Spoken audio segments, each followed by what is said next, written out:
Some true crime cases are disturbing because they're calculated. Others are disturbing because they're chaotic. This one is disturbing because it's both. In 2013, 4 people were murdered in Omaha, Nebraska in just 10 days. The killer didn't claim money, revenge, or desperation. He said he was following orders from an ancient Egyptian serpent god.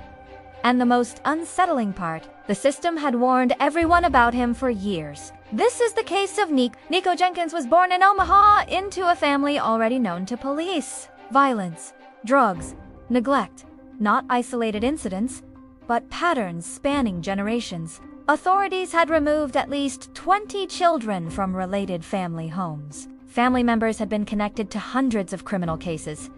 Nico stood out even among them. At 7 years old, he brought a handgun to school. At 11, he was removed from a group home for extreme violence. By 13, the violence escalated further, and by 17, he was sentenced to prison for armed carjackings. Prison didn't rehabilitate Nikko Jenkins.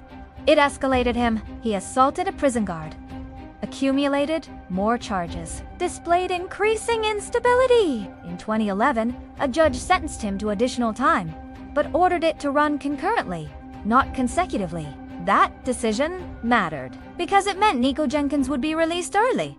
Despite over a decade of violence, despite repeated warnings, despite clear signs he was a danger, in July 2013, he walked free. Less than 2 weeks later, people started dying. The first victims were found inside a pickup truck, shot, robbed, complete strangers to Nico. 8 days later, another man was found shot in the back.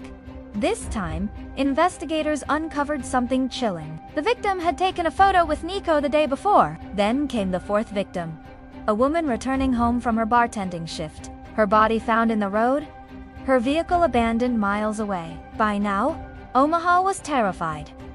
This wasn't targeted revenge. This was randomness. Nikko Jenkins was arrested after an ex-girlfriend contacted police. She reported threats, demonic claims, violent fantasies.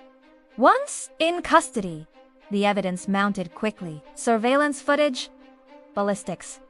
A woman close to him purchasing the same ammunition used in the murders. Then Nico confessed, but not in the way anyone expected. Nico claimed he wasn't responsible. He said he was following commands from Apophis, an ancient Egyptian serpent god. He claimed the entity saved him from suicide in solitary confinement, promised protection, demanded sacrifices. He repeated this claim in interrogations, letters, and court filings, which raised a critical question. Was Nikko Jenkins mentally ill? Or was he manipulating the system? Doctors were divided. Some diagnosed antisocial personality disorder and said he was faking psychosis.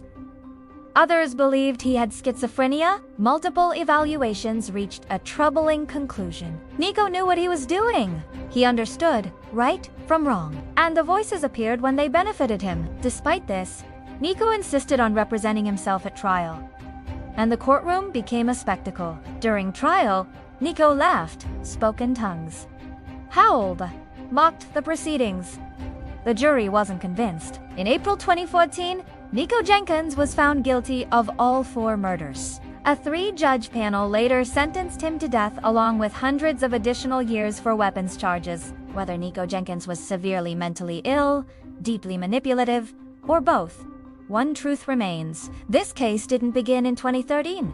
It began years earlier, with ignored warnings, missed opportunities, and a system that repeatedly released someone everyone knew was dangerous. For people lost their lives. And this case remains one of the most unsettling examples of how failure compounds into tragedy. This has been Crime Scene Archives.